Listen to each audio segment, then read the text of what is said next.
Assalamualaikum warahmatullahi wabarakatuh. Perkenalkan, nama saya Muhammad Syahdan. Prodi saya Akidah dan Filsafat Islam. NIM 53050230017. Tujuan saya membuat video ini adalah untuk memenuhi tugas UAS dari mata kuliah Filsafat Barat Modern yang diampu oleh Bapak Muzakir Muhsin. Kebetulan saya mengambil materi tentang semangat filsafat barat modern. Ada 4 pokok penyokong dalam pemikiran semangat filsafat barat modern, serta saya akan sedikit menyinggung tentang apa sih modernitas itu, apa itu moderna, apa itu modern, dan apa itu manusia modern. Tanpa berlama-lama, mari kita langsung lanjut ke materinya. 1. Adanya tenaga intelektual untuk memberontak terhadap cara berpikir abad pertengahan.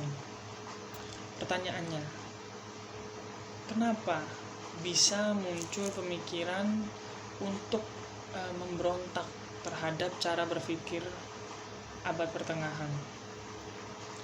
Kalau kita bandingkan pemikiran abad pertengahan dan abad modern, itu dulu abad pertengahan adalah periode di mana pemikiran didominasi oleh agama dan otoritas gereja.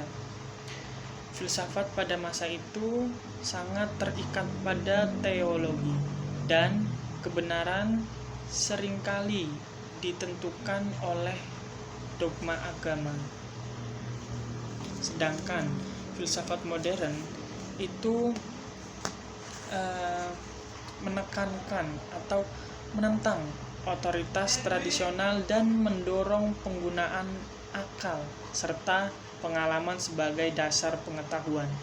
Jadi antara abad pertengahan, kalau abad pertengahan itu cuman teologi saja, tapi kalau misalkan abad modern itu menekankan pentingnya akal, menggunakan akal rasional dengan sebagai dasar pengetahuan. Nah, alasan untuk memberontak. Ada 4 alasan untuk memberontak. Yang pertama, dogerejaminasi.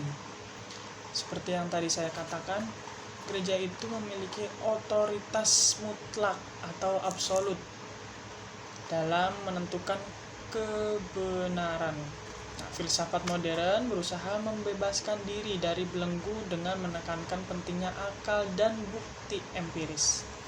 Yang kedua, penafsiran literal kitab suci. Nah, filsafat modern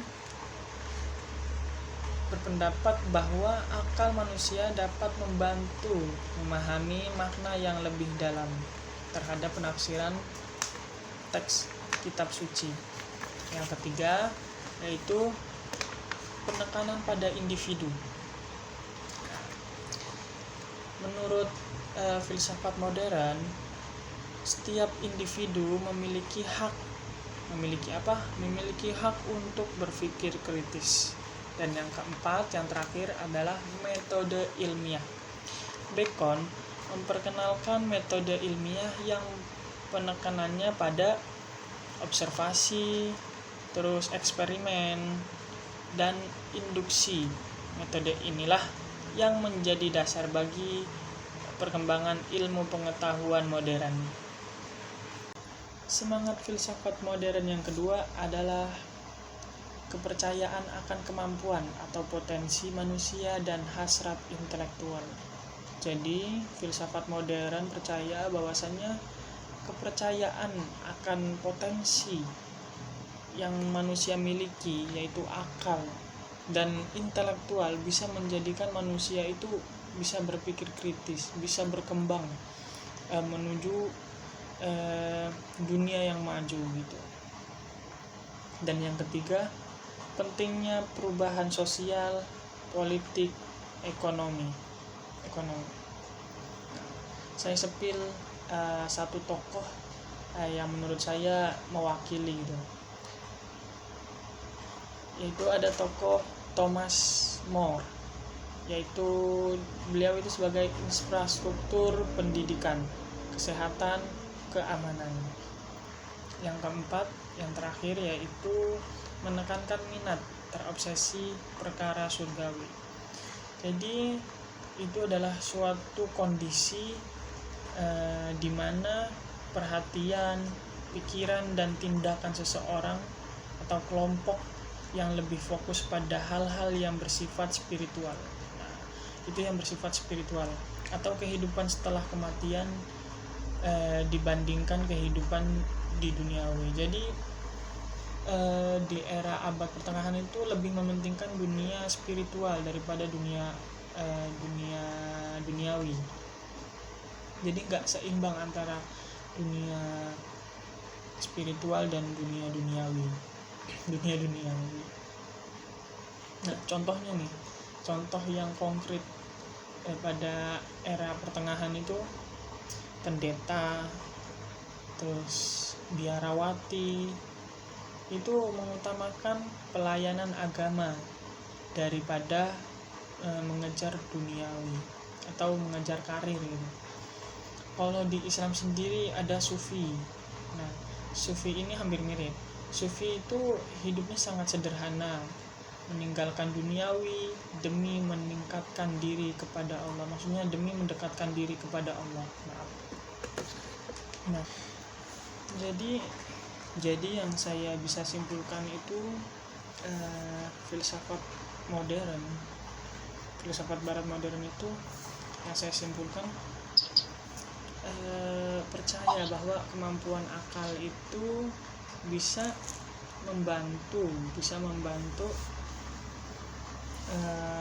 penafsiran yang lebih dalam itu. Contohnya kayak antara akal dan wahyu. Wahyu itu ibarat kayak tadi teologi. Apa itu teologi? Ilmunya Allah gitu kan. Nah, kalau akal itu filsafat, ibarat filsafat dengan akal. Nah, antara wahyu dan filsafat, antara wahyu dan akal itu menerangkan bahwasanya memiliki satu tujuan yang sama, yaitu apa? Sama-sama mencari kebenaran. Jadi ketika wahyu berkata tidak mungkin, misal akal itu menerima wahyu itu kayak nggak rasional, irasional banget. Tapi filsafat modern itu harus mementingkan penelitian tadi, ditelusuri dulu, observasi benar ataukah tidak, jangan langsung percaya gitu. Itu tadi filsafat modern. Tapi kalau misalkan filsafat tadi era pertengahan itu nggak boleh memikirkan sama sekali, nggak boleh ini, harus manut. Itu di era abad pertengahan.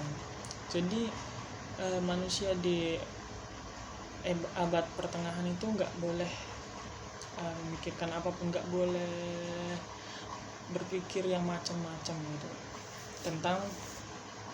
tentang yang tadi akal gitu. Contoh yang menurut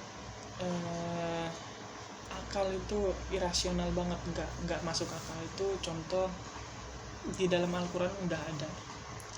Wahyu udah ngomong begini di surat Ar-Rahman ayat 19 yang bunyinya A'udzubillahi minasyaitonirrajim. Bismillahirrahmanirrahim. Bismillahirrahmanirrahim. Marajal bahrain yaltaqiyan bainahuma barzakhun la yabghiyan fabi'ayyi ala'i rabbikuma tukadziban. Sadaqallahul azim. Al-ayat itu mengartikan bahwasanya dia memberikan dua laut mengalir yang kemudian keduanya bertemu. Lalu di antara keduanya ada batas yang tidak dilampaui oleh masing-masing. Nah, itu fabi ayyi ala'i rabbikuma tukadziban, nikmat yang bagaimana lagi yang engkau dustakan. Nikmat Tuhan yang bagaimana lagi yang engkau dustakan. Nah, itu secara secara akal itu nggak masuk akal banget. Kayak ada dua laut yang ketemu, tapi kok bisa nggak ini, bener nggak sih? Nah itu kan dibutuhkan yang namanya observasi tadi, itu yang yang menjadi dasar bagi perkembangan ilmu pengetahuan modern sekarang ini. Di materi saya yang berikutnya, saya akan sedikit menyinggung tentang modernitas, moderna, dan manusia modern. Nah, ini materi saya yang terakhir, itu modernitas. Apa itu modernitas? Yaitu perubahan besar dalam berbagai aspek kehidupan, mulai dari sosial, budaya, ekonomi, bahkan sampai politik. Itu modernitas. Yang kedua, modern, yaitu minat akan kebaruan, itu artinya. Yang ketiga, moderna. Apa itu moderna? Sekarang, baru, kekinian. Itu moderna. Dan yang terakhir, manusia modern. Apa itu manusia modern? Yaitu mengadakan, yaitu manusia yang memiliki kesadaran akan kekinian, yaitu pembaruan itu sendiri gitu. Jadi cukup sekian dari video kali ini, kurang lebihnya saya mohon maaf. Billahi taufiq wal hidayah. Wassalamualaikum warahmatullahi wabarakatuh.